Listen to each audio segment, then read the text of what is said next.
1929년 10월 24일 아침 뉴욕 월스트리트. 개장벨이 울리자마자 매도 주문은 폭포처럼 쏟아졌고 객장은 순식간에 아수라장이 됐어요.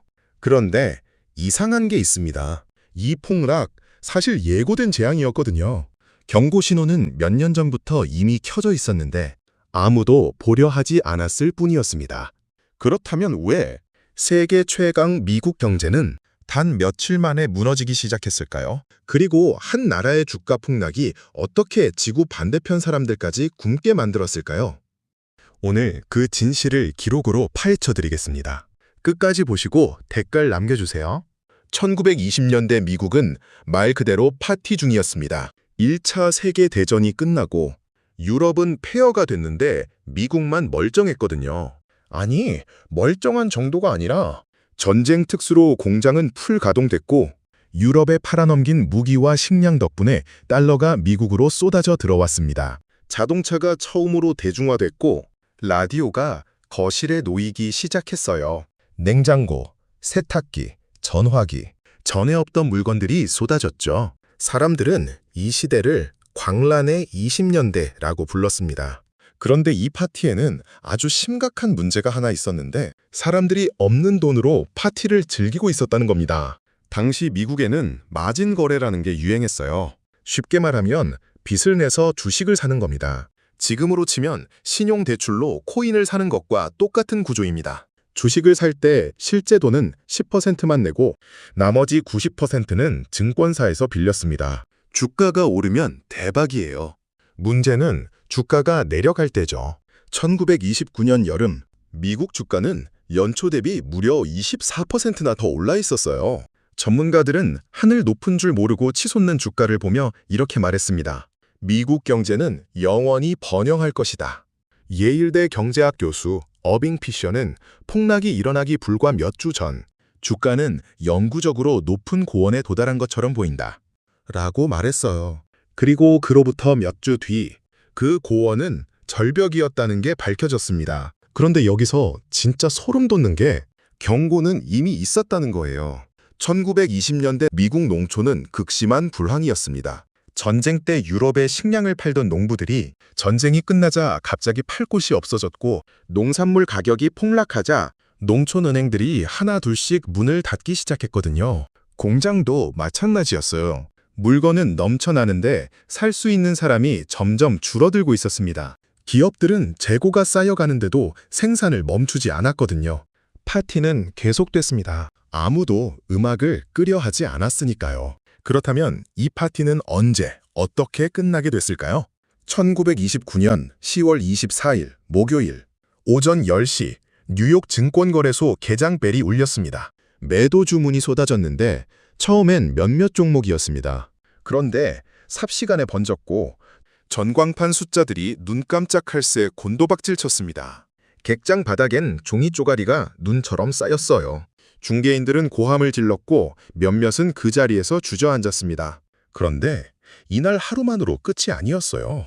나흘 뒤 1929년 10월 28일 월요일 다우존스 지수가 하루 만에 12% 넘게 폭락했습니다.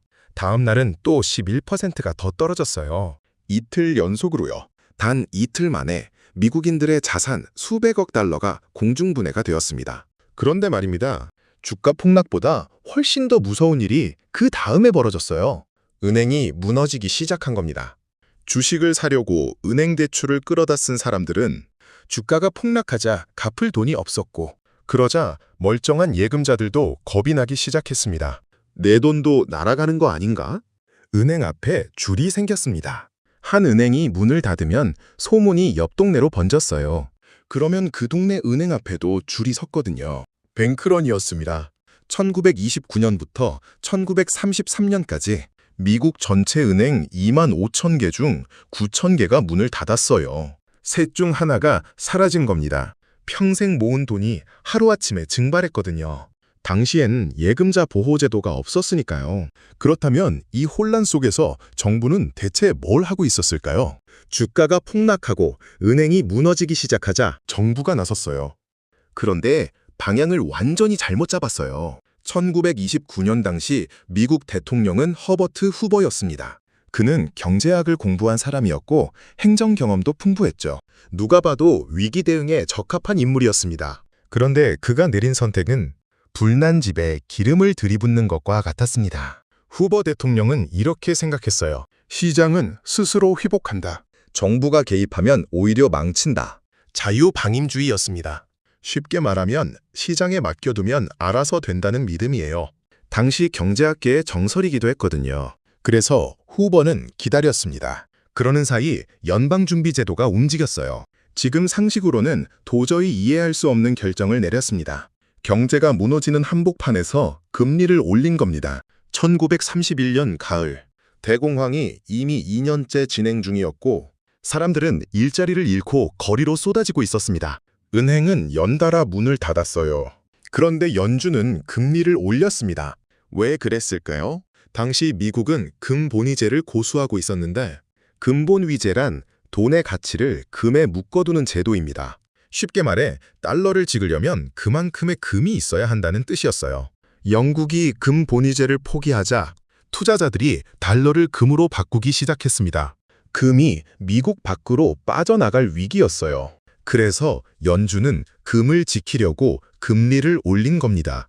달러를 지키려다 미국 경제를 버린 셈이죠. 결과는 처참했습니다. 금리가 오르자 기업들은 대출을 받을 수 없었고 공장이 멈췄습니다. 사람들이 일자리를 잃었거든요. 소비가 끊겼어요. 그러자 또 공장이 멈췄습니다. 악순환의 반복이었습니다. 하지만 여기서 끝이 아니었어요.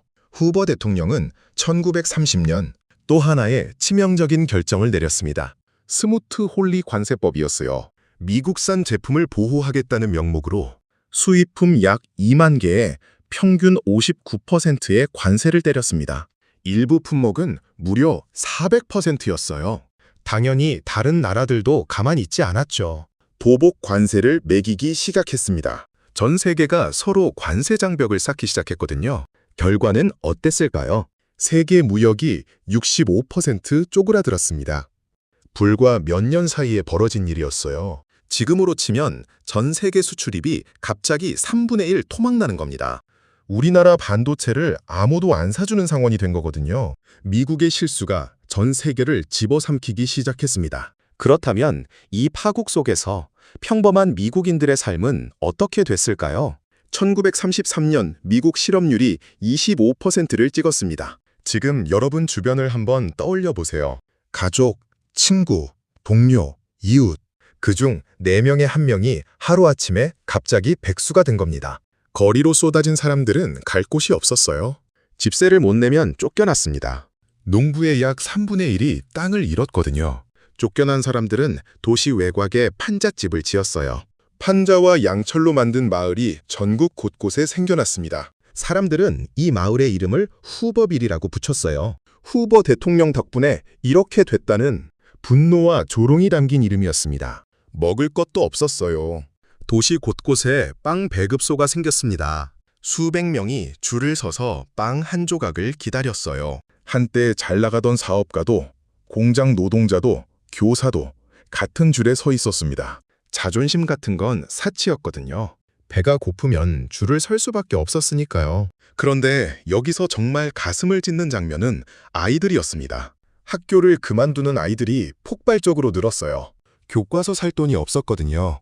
신발이 없어서 학교를 못 가는 아이들도 있었습니다. 맨발로 걸어가다 결국 포기한 거예요. 당시 뉴욕시 보고서에는 영양실조 상태의 아동이 전체의 약 20%에 달했다고 기록돼 있습니다. 20명 중 4명이 제대로 먹지 못하고 있었던 거거든요. 어른들도 마찬가지였어요. 일자리를 찾아 전국을 떠도는 사람들이 생겨났습니다. 짐을 싸들고 기차의 무임승차에서 일거리가 있다는 소문이 도는 도시로 향했는데 막상 가보면 거기도 사람이 넘쳐났습니다. 오클라호마 같은 농업지대에선 설상가상으로 대규모 모래 폭풍까지 덮쳤어요. 가뭄과 잘못된 농법이 겹치면서 땅이 그대로 먼지가 돼버린 겁니다. 수십만 명의 농부 가족이 삶의 터전을 버리고 서쪽으로 이동했죠. 존 스타인백의 소설 분노의 포도 읽어보신 분 계신가요? 바로 그 시대, 그 사람들의 이야기입니다. 소설이 아니라 현실이었어요. 그렇다면 이 절망의 시대, 미국을 넘어 전 세계는 어떻게 됐을까요? 미국의 불씨는 대서양을 건넜습니다. 1920년대 내내 유럽 각국은 미국 자본에 기대고 있었어요. 특히 독일이 심각했는데 1차 세계대전에서 진 독일은 천문학적인 전쟁 배상금을 갚아야 했거든요. 그 돈을 어디서 구했냐고요? 미국에서 빌렸습니다. 그런데 미국 경제가 무너지자 미국 투자자들이 독일에서 돈을 빼기 시작했어요. 썰물처럼 빠져나갔습니다. 그러자 독일 경제는 순식간에 바닥을 드러냈고 1932년 독일 노동자의 무려 42%가 실업자로 전락했습니다. 미국보다도 훨씬 심각했어요. 거리엔 굶주린 사람들이 넘쳐났습니다. 바이마르 공화국 정부는 속수무책이었고 국민들의 분노는 하늘을 찔렀죠. 바로 이 순간 한 남자가 등장합니다. 아돌프 히틀러였습니다. 히틀러와 나치당은 절망에 빠진 독일 국민들에게 아주 단순하고 강렬한 메시지를 던졌어요. 우리가 이렇게 된 건 당신들 잘못이 아닙니다. 외부의 적들이 독일을 망가뜨린 겁니다.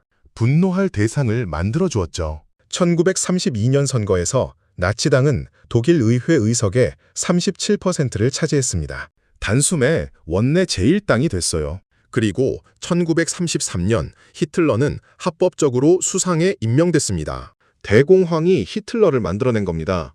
소름 돋지 않습니까? 경제 위기가 어떻게 한 나라의 민주주의를 집어삼키는지 역사가 적나라하게 보여주는 장면이거든요. 독일만이 아니었어요. 영국은 파운드화 가치를 방어하지 못해 근본 위제를 포기했습니다. 프랑스는 극우와 극좌가 충돌하며 정치가 마비됐고 일본은 군부가 힘을 키우기 시작했어요. 대공황은 단순한 경제 위기가 아니었습니다. 세계 질서 전체를 뒤흔든 지각 변동이었던 겁니다. 그리고 그 끝에는 2차 세계대전이 기다리고 있었어요. 한 나라의 주가 폭락이 결국 전 세계를 전쟁으로 몰아넣은 겁니다. 그렇다면 이 절망의 끝에서 누가 나타나 세상을 바꾸려 했을까요? 1933년 4월 4일 루즈벨트가 미국 제32대 대통령으로 취임했습니다. 그런데 이 사람 사실 대통령이 될 수 없는 몸이었어요. 40살에 소아마비에 걸렸거든요. 두 다리가 마비됐습니다. 휠체어 없이는 움직일 수 없었어요. 하지만 그는 포기하지 않았습니다. 오히려 그 고통이 그를 더 단단하게 만들었거든요. 취임식 날 그는 이 말을 남겼어요. 우리가 두려워해야 할 것은 두려움 그 자체뿐입니다. 절망에 빠진 미국인들에게 던진 선언이었습니다. 그리고 그는 곧바로 취임 다음 날 전국 모든 은행의 문을 닫았습니다. 뱅크런을 막기 위한 초강수였어요. 일주일 뒤 건전성이 검증된 은행만 다시 열었는데 그러자 놀라운 일이 벌어졌습니다. 사람들이 돈을 넣으러 왔어요. 빼러 온 게 아니라 넣으러 온 겁니다. 공포가 신뢰로 바뀐 순간이었어요. 이게 뉴딜 정책의 시작이었습니다. 루즈벨트는 취임 후 100일 동안 숨막히는 속도로 정책을 쏟아냈어요. 핵심은 세 가지였습니다. 구제, 회복, 개혁. 구제는 당장 굶어 죽어가는 사람들을 살리는 것이었어요. 연방 긴급 구호청을 만들어 실업자와 빈민에게 직접 현금과 식량을 지원했거든요. 회복은 일자리를 만드는 것이었습니다. 정부 돈으로 댐을 짓고 도로를 놓고 다리를 세웠어요. 수십만 명이 이 사업에 투입됐습니다. 그리고 개혁이었습니다. 루즈벨트는 이렇게 생각했어요. 이번 위기는 운이 나빠서 생긴 게 아니다. 시스템 자체가 잘못된 거다마. 증권거래위원회를 만들어 주식시장을 규제했고 은행이 주식 투자를 못하게 막았습니다. 연방예금보험공사를 세워 예금자 보호제도를 처음으로 도입했고 평생 모은 돈이 하루아침에 사라지는 일이 다시는 없도록 한 겁니다. 그런데 말입니다. 뉴딜이 대공황을 완전히 끝냈냐고요? 실질 GDP는 1936년에야 1929년 수준을 회복했어요. 실업률은 1943년이 돼서야 1929년 이하로 내려갔거든요. 뉴딜 정책이 시작된 지 10년이 지난 뒤였습니다. 그렇다면 대공황을 진짜로 끝낸 건 뉴딜이 아니었을까요? 대공황을 진짜로 끝낸 건 뉴딜 정책이 아니었습니다. 바로 전쟁이었죠. 1939년 9월 히틀러의 독일이 폴란드를 침공했어요. 2차 세계대전이 시작된 겁니다. 그리고 1941년 12월 일본이 진주만을 기습하자 미국이 전쟁에 뛰어들었습니다. 그 순간부터 미국 경제가 완전히 달라졌어요. 공장이 다시 돌아갔습니다. 이번엔 자동차가 아니라 탱크와 전투기를 만들었거든요. 군복을 꿰매고 총을 조립하고 폭탄을 만들었어요. 일자리가 폭발적으로 생겨났습니다. 1940년부터 1943년까지 미국 GDP가 무려 84% 증가했어요. 실업률은 1944년에 1.2%까지 떨어졌거든요. 대공황 절정기에 25%였던 실업률이 불과 10여 년 만에 1.2%가 된 겁니다. 그런데 여기서 질문이 하나 있어요. 전쟁이 없었다면 뉴딜만으로 대공황을 끝낼 수 있었을까요? 역사학계는 지금도 논쟁 중입니다. 한쪽에선 이렇게 말해요. 뉴딜은 경제를 살린 게 아니라 그냥 버틴 것뿐이었다고요. 진짜 회복은 전쟁 수요가 만들어낸 거라는 겁니다. 다른 쪽에선 이렇게 반박합니다. 뉴딜이 없었다면 미국 민주주의 자체가 무너졌을 거라고요. 독일처럼 극단주의가 파고들었을 거라는 겁니다. 어느 쪽이 맞을까요? 사실 둘 다 맞는 말입니다.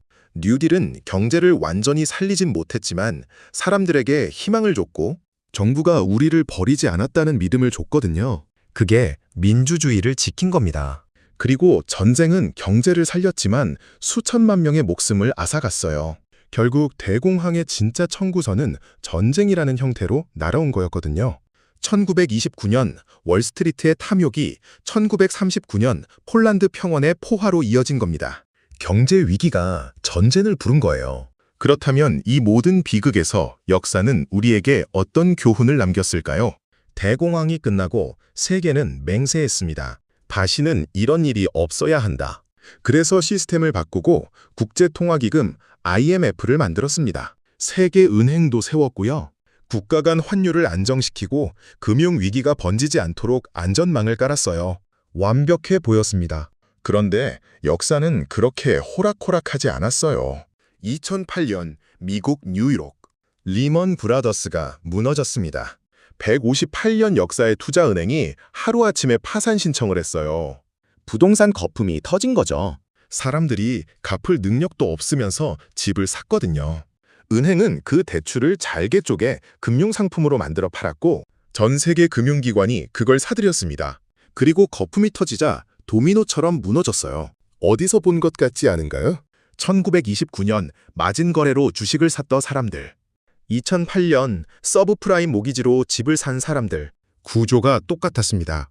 빚으로 자산을 사고 거품이 터지면 모두가 무너지는 것이죠. 미국 GDP는 다시 곤두박질 쳤고 실업률은 10%를 넘겼습니다. 수백만 명이 집을 잃었어요. 그런데 이번엔 달랐습니다.